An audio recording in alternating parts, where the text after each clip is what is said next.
guys, Monica Weakley here. You know how you're supposed to post about real estate every single day on Facebook? Yes, you do. And the reason is, if we don't remind our Facebook friends what we do for a living and how we help people, they will forget about it. We know it's our job to inform, educate, and demonstrate what we do for a living. Well, I'm coaching agents all around the country, and they understand that, but they're not doing it. And I ask them, why aren't you doing it? Probably just like you. And they said, Monica, we don't know what to post. Can we just borrow your stuff? Because I love creating Facebook posts. And these can often be used over on Instagram as well. So I said yes, and people were borrowing my stuff. So I created finally a product that you can sign up for free. It is free, guys. There is no reason for you not to sign up for this. It's ghostposter.com, GHOSTPOSTR, no E in there, just TR.com. And what you're going to get is you're going to get a Facebook posting idea to your email every single day. So not only do you have this great idea, but you've been reminded, oh yeah, I need to post. And that's Monday through Friday. And if you don't love the post or you think, gosh, I'd like something else, well, you're also going to get access to a library of over 600 different posts for you to choose from by category. You're going to love it. Go sign up, ghostposter.com. Don't waste a minute. And then be sure to join the private Facebook group. All right, I'll see you in there. All right, Tj Gausman and I are in a fight. So we had to bring Dave Kennedy from Fidelity Land Title onto this call. Hey, Dave. Hey, how are you guys? Two of my favorites here. Yeah, well, we'll see who's your favorite after this. All right. So here's the scenario. A buyer and seller agree to a purchase price. They're of a property. There's no bank involved. So essentially it's cash. But part of it's going to be actual, like a wire transfer from the bank. The other part of it is going to be in a coin collection. First, Dave, before you say anything, TJ, what say you? Is this cool? So yeah, this is real, by the way, which is insane to me because I thought this was like one of those crazy Murtland hypotheticals. Whose music is this? You hear music? Is somebody's music? Is that mine? You've got a mess on your hands over here today. That was a good song. I didn't even hear it. So I would think my initial reaction would be, no, you can't do this. Why? Because I would think that the item, let's say a coin collection, would need to be sold between buyer and seller so that it's not a part of the transaction, so that everybody gets their taxes and then used as cash. That would be my initial thought. Okay. I can understand your thought. Dave, hold your tongue for a minute. I can understand your thought. But in my head, it's like if the buyer and seller agree to a specific amount of compensation, and let's say the compensation is a yacht, $40 worth of Bitcoin, whatever, right? I mean, 3 goats and some cash. Why do I care? They agree. If everybody agrees to the value of all of those things and it equals the value that we are saying the property sold for, so you don't have any tax fraud, there's no bank involved, so there's no bank fraud, who cares? Yeah, my issue, just trying to think this through, my concern would be the government wouldn't like the fact that sales tax isn't being taken on whatever item is being sold, essentially. But it's not. Okay, so you're saying that because there's a goat is being transferred or whatever. Well, in this case, it's coins. Okay. Yeah. So the coins are being like transferred ownership. That means that they were sold and bought. But I don't think so, because they're included in the value of the home, which is getting taxed. So I think you're wrong. I don't think that's right.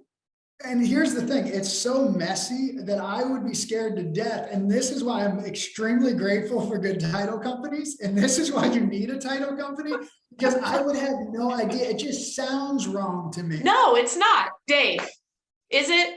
Who's right? Okay. The referee, I guess. I need my whistle here to break it up between the two of you. Yeah, so you guys both hit on some very good points. The main thing for the government is they want to make sure that they're getting their cut. As long as, from a title company standpoint, let me preface this with this. This has to be a cash transaction. You're not able to trade goats, rare coin collections, or anything else when it comes to being a deal when you have a lender involved, because there needs to be a money paper trail. As a title company standpoint, on a cash transaction, we have a little bit more leeway when it comes to what we can handle. In this case, we would be able to accept the rare coin as partial payment. Now, us as a title company, we would not be involved with the transfer of the coins through typical escrow. But essentially what we would do is we would treat those rare coins as kind of personal property that would be credited and debited from the buyer and the seller.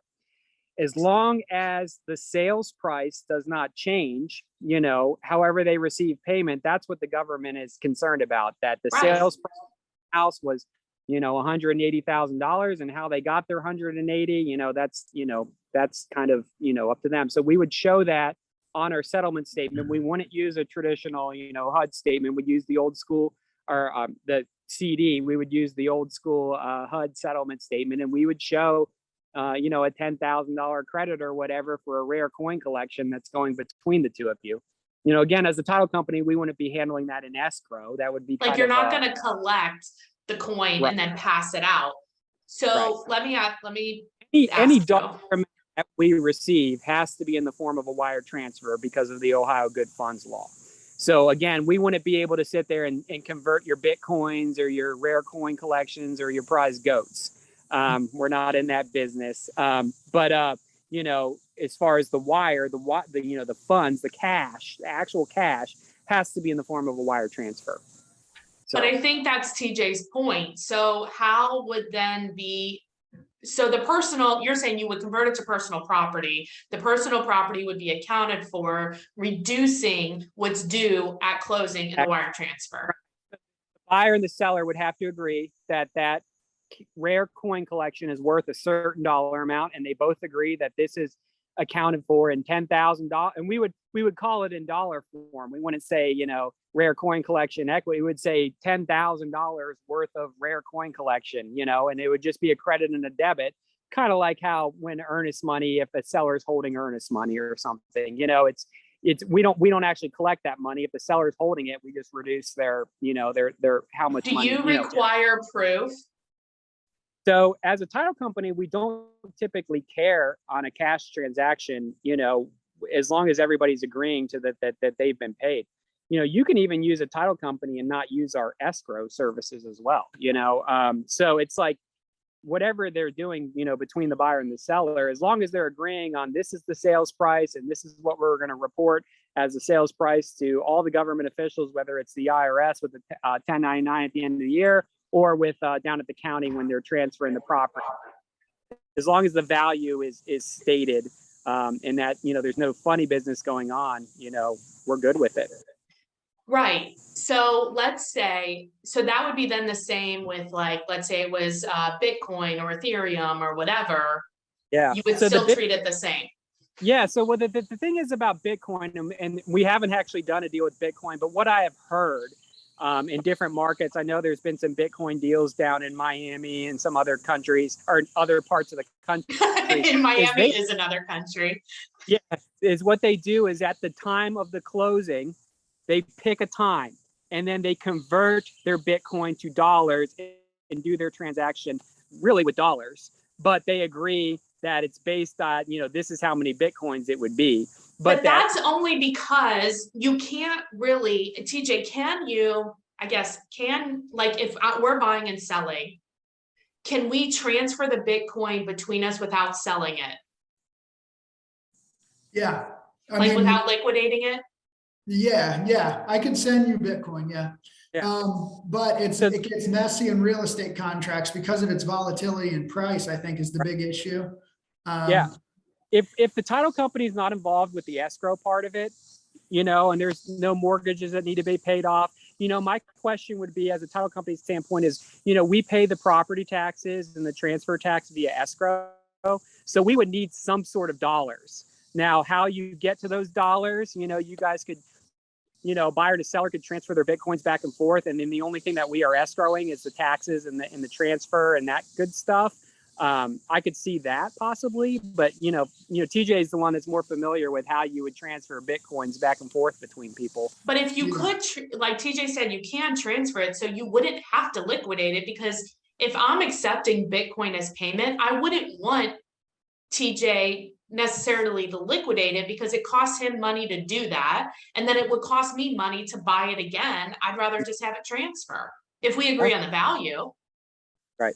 That's all about value. It's the same thing with the coin collection or, you know, Bitcoin that really does have a value that you can look up right now on Google how much Bitcoin's worth, you know, but like TJ said, it's like the volatility of Bitcoin is the difficult, because like I said, it changes minute by minute. I bet the Bitcoin price is different right now than it was when we started this call. 100%. So how do you determine when the Bitcoin transaction takes place? And It's the risk, right? Because it's like, you have to, no matter if you're selling, I mean, cash USD changes too, right? Or like if people are converting and they're in euros, and then they're buying something with dollars, like all of that changes. So it's a time. But here in the United States, we primarily use the dollar. You know what I mean? Like it's the kind of the reserve currency. Yeah. I think kind of the difference with, you know, like I said, like if you were doing a transaction abroad, maybe Bitcoin would be a better solution rather than converting dollars to euros or euros to yen or whatever it would be. And I think Dave made a good point. Like, and even with crypto, like $10,000 worth of, you know, as long as dollars are the basis. So, you know, $100,000 worth of Bitcoin or worth of coin collection, as long as we've got that basis that it's dollars. I'm actually really, surprised by this. I think my last piece of the puzzle that I want to ask about, because I'm curious, would this be something that's written directly into the real estate contract, Jennifer, or would the personal property be on a separate piece of the puzzle? It seems to me that it's on an addendum, because my thought process was exactly what your guys' was. What is it actually worth, and what time and day is it worth that, and when are we closing? So let's say we're closing tomorrow. As the seller wants the most recent value of whatever, of the GOAT, of the Bitcoin, whatever it is, right? So it's like, okay, we want to agree upon that value as close to closing as possible. And I think that it gets written up on an addendum to the contract so that there's a record that there's an agreement. Do you think that sounds right? I think, like TJ said, to his point, it's like you have to assign, it's still going to be done in dollars, in the sense that I need $100 worth of Bitcoin to be transferred at this time. My question would be, is if say, okay, I'm only going to take payments in Bitcoin. What happens if Bitcoin goes like it drops? Now, does that person have enough Bitcoins to cover the $100,000 now? That's why I'm saying it has to be like an agreed upon day and time. So let's say we're closing at noon tomorrow. Right. Depending on the timing that everybody needs, like let's say the title company needs 3 days. Okay. Then the seller is taking a 3-day risk of that going down, but maybe they agree, right? Like who cares? Like if they agree, they agree. Yeah. And it's like, I want 4 goats. Well, the value of your 4, or, you know, but you're right. What if a goat dies? Then the deal is off. If you don't have 4 goats or the equivalent cash we assign to the goat, then we don't close. Yeah. The last piece, I would think the purchase price in the contract has got to match everything else. So that being, otherwise it's fraud. Right. And that being on an addendum and not in the contract, I could see that also. I'm just thinking about all the things that make people uncomfortable. It doesn't change the purchase price though, because the agreement of the value is there, and it's either there at closing or it's not there. Okay. You have the purchase price is $100,000. Do I have $100,000 regardless if it's made up of a boat and a whatever, or cash, or what I hear is as long as you have enough, as long as the people in the transaction that require payment in USD are actually getting USD, then the rest of it can be in notes. I think that's the main thing that I think we're all kind of hitting on, is the fact that like the deal isn't really done in Bitcoin. The deal is really done in dollars. It's done in whatever dollars.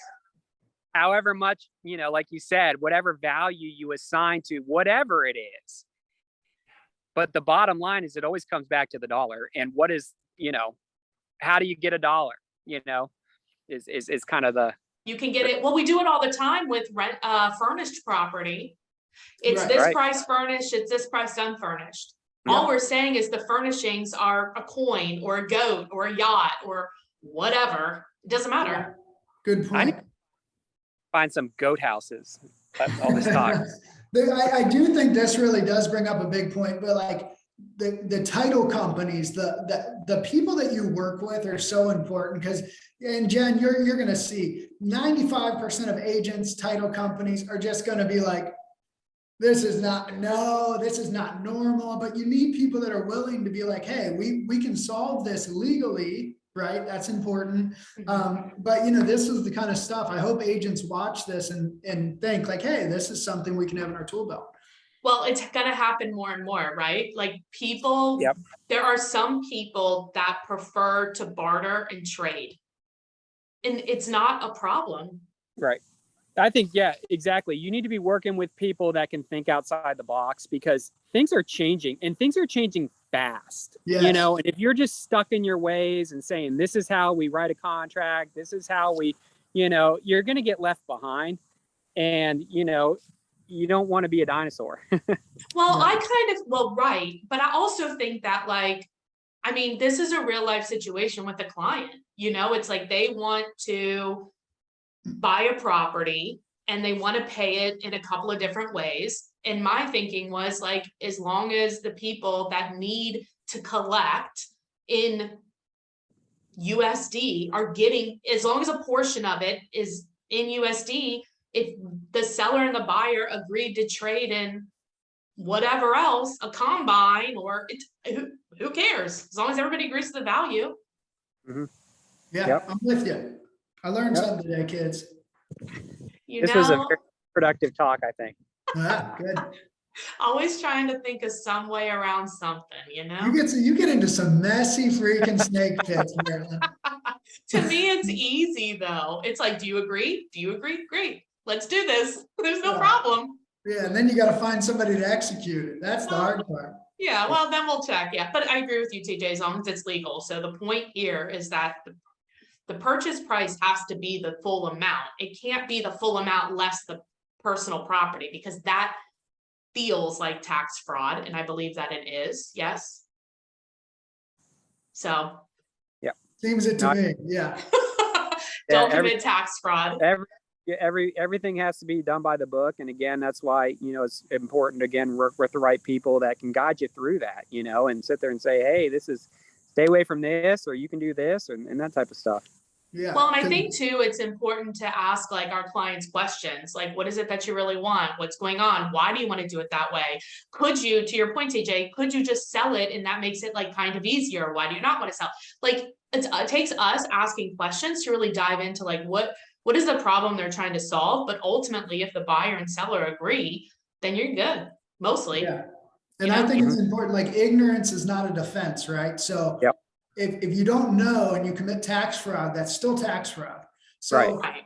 Asking these questions like Jen did, she didn't just guess, she brought this to people that are smarter than us, which is Dave, right. And got the right answer. That there's a lesson there, I think, for all of us. Awesome. Well, thanks guys. Hey, Dave, where do you do business? Where do you do title business? Yeah. So we're located here in Ohio, but we cover all the surrounding states. We're in Kentucky, Indiana, Tennessee, Michigan, Wisconsin, and Minnesota. Nice. And what's the best way to reach you? Best way to reach out to us is via our website, fidelitylandtitle.com. TJ, if people want to be in our world, work with us, think bigger, make real estate fun and interesting. Yeah. How can they get a hold of us? Yeah, call or text 513-379-2000. I would love some new like energy of people that are doing that, 6-8 million and want to do 20 to 30 million. Like, Yeah, let's help. I'm let's down. do it. Awesome. Thanks, guys. Thanks, All guys. right, bye. Hey guys, it's Monica here. I am so excited to introduce you to Real Estate Fight Club's newest partnership, Cyberbacker. Cyberbacker is the best in the business for virtual assistants. How do I know this? Because I am a Cyberbacker customer and I love this company. I have my favorite, Frances. She is my Cyberbacker, been with me for over a year. She's amazing. She makes me better. She's eager to help. She's on time. She's disciplined. She's awesome. And this company, Cyberbacker, has figured out the system. From the interviewing process to find out what I need, to the interviewing process to interview several Cyberbackers, to the onboarding process, to the training process, very buttoned up, very awesome. You and I both know it's time for you to leverage. It's time for you to take that step, and Cyberbacker is a really safe, awesome solution. Make sure to mention Fight Club and you will be getting a free gift. All right, do it. Make the call. See ya. Don't forget to hit the subscribe button so you don't miss a podcast.